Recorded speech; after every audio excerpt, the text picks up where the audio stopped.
छत्तीसगढ़ के बीजापुर में कुछ दिन पहले नक्सलियों के भीषण हमले में सुरक्षा बल के 22 जवानों की शहादत को नमन करने देश के गृह मंत्री अमित शाह भी बीजापुर गए थे। इस दौरान अमित शाह ने शहीद जवानों को श्रद्धांजलि दी, जहां अमित शाह ने राज्य के मुख्यमंत्री भूपेश बघेल और सीआरपीएफ अधिकारियों के साथ बैठक भी की थी।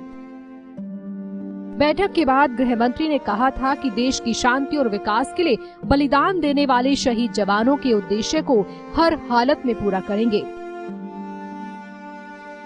बीजापुर नक्सल मुठभेड़ में शहीद हुए जवानों के परिवारों में मातम पसरा था, तो वहीं लोगों में नक्सलियों के इस दुस्साहस के खिलाफ जबरदस्त आक्रोश पैदा हो रहा है। बीजापुर जिले के दूरस्थ क्षेत्र बासागुड़ा के सीआरपीएफ कैंप में अमित शाह ने दो टूक अंदाज में नक्सलियों को चेतावनी देते हुए कहा था कि जवानों का बलिदान व्यर्थ नहीं जाएगा, बल्कि इस लड़ाई को विजय प्राप्त करने के लिए बेहतर तरीके से लड़ा जाएगा। वहीं राज्य के मुख्यमंत्री भूपेश बघेल ने भी जवानों के हौसले को नमन करते हुए कहा कि नक्सलियों के खिलाफ अब ये लड़ाई पूरी तरह से युद्ध की रणनीति के साथ लड़ी जाएगी। छत्तीसगढ़ के बीजापुर में नक्सलियों द्वारा यू शेप एम्बुश लगाकर किए गए भीषण हमले में सुरक्षा बलों के 22 से ज्यादा जवान शहीद हुए, जबकि 30 से ज्यादा जवान घायल भी हुए, जिनका अस्पताल में इलाज चल रहा है। अभी तक ये नहीं पता चल पाया कि आखिर इतनी बड़ी मुठभेड़ के पीछे किसकी साजिश थी और कौन है इसका मास्टरमाइंड। लेकिन घटना में शहीद हुए जवानों के परिवार जरूर ये पूछ रहे हैं कि आखिर उनकी क्या गलती थी।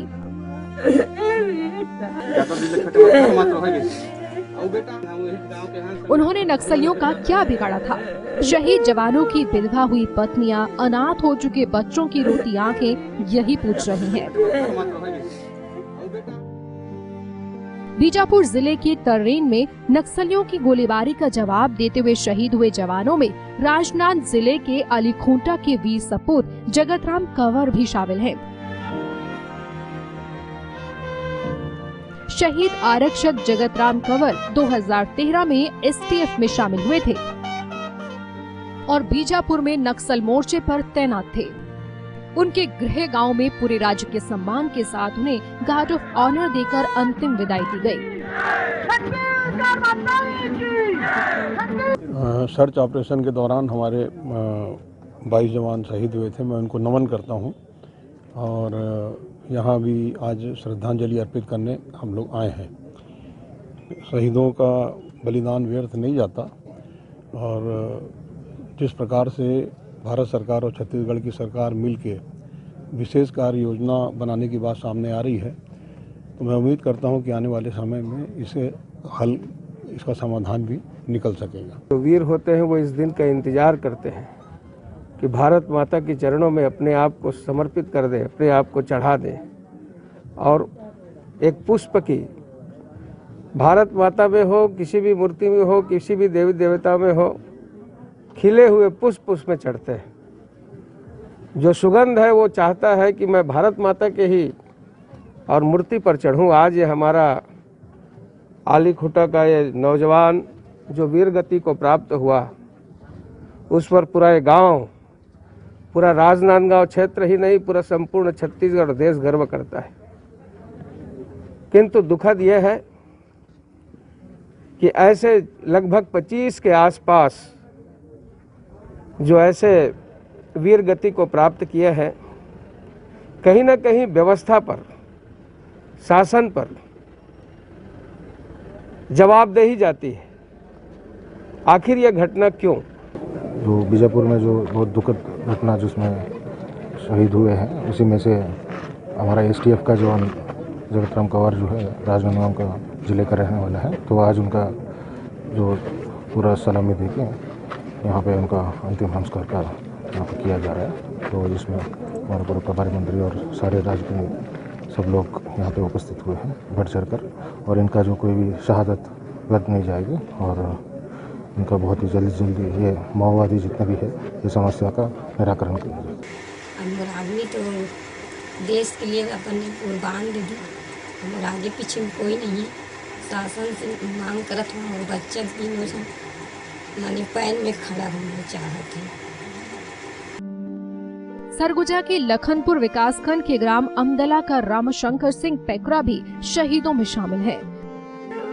उनकी शहादत पर गांव में मातम पसरा है।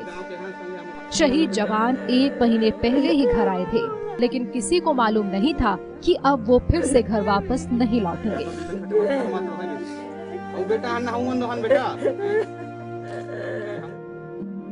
सरगुजा जिले के ही बतौली विकासखंड के गांव चिरंगा निवासी एसटीएफ के जवान वेद प्रकाश लकड़ा इस घटना में घायल हुए हैं।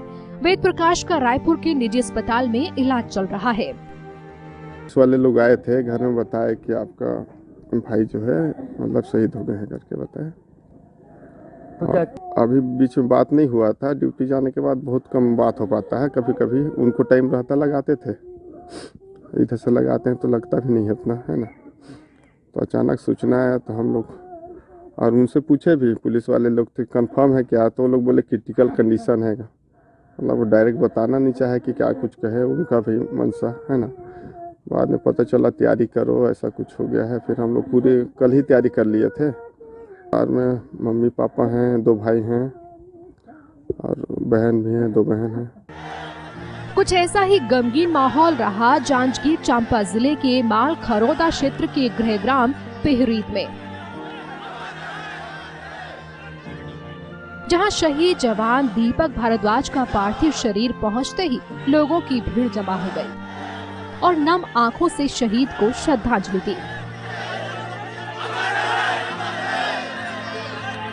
उसके बाद में 5-10 मिनट के अंदर में 20-50 कॉल आया मेरे पास। सब यही बोले कि भारद्वाज ऐसा है। फिर सबके बात सुनने के बाद में मैं जहांगीर से ही जगदलपुर होते हुए बीजापुर पहुंचा कल 10-11 बजे दिन में। तो वहाँ पुलिस के अधिकारी भी सही जानकारी नहीं बता रहे थे। मेरा बार पूछने के बाद भी वो दीपक भारद्वाज को ना तो शहीद हुए के वाले सूची में उनका नाम बता रहे थे और ना ही जख्मी हुए सूची में। मैं पूछता था तो ये बोलते थे कि मिसिंग है, मिसिंग में। फिर शाम को ना मैं जब एक अधिकारी से जीत करके पूछा और हाथ जोड़ के निवेदन किया तो फिर वो मेरे को बताए कि दीपक हमारे बीच में नहीं रहा, जिससे मेरे को कंफर्म हो गया मैं कि मेरा बेटा का शहीद हो गया है। क्या हमारा इस गांव का सपूत दीपक भारद्वाज जो कि देश के लिए, इस प्रदेश के लिए और लोकतंत्र की रक्षा और संविधान की रक्षा, आदिवासी हितों की रक्षा में उन्होंने अपने सर्वोच्च बलिदान दिया है। उसके बलिदान को हम पुलिस विभाग की तरफ से नमन करते हैं और सभी जो शहीद जवान हुए उनको भी नमन करते हैं। और हमारे सभी जवान बहादुरी के साथ नक्सलियों के साथ लड़े हैं। शहीद जवानों की शहादत को पूरा प्रदेश सलाम कर रहा है। ये जवान ही तो हैं जो हमें सुरक्षित रखते हैं। आज शहीद जवानों की याद में हर किसी की आंखें नम है। JK24/7 न्यूज के लिए ब्यूरो रिपोर्ट। खबरों से अपडेट रहने के लिए JK24/7 न्यूज के YouTube चैनल को आज ही सब्सक्राइब करें और हमारे Facebook पेज को भी अभी फॉलो करें।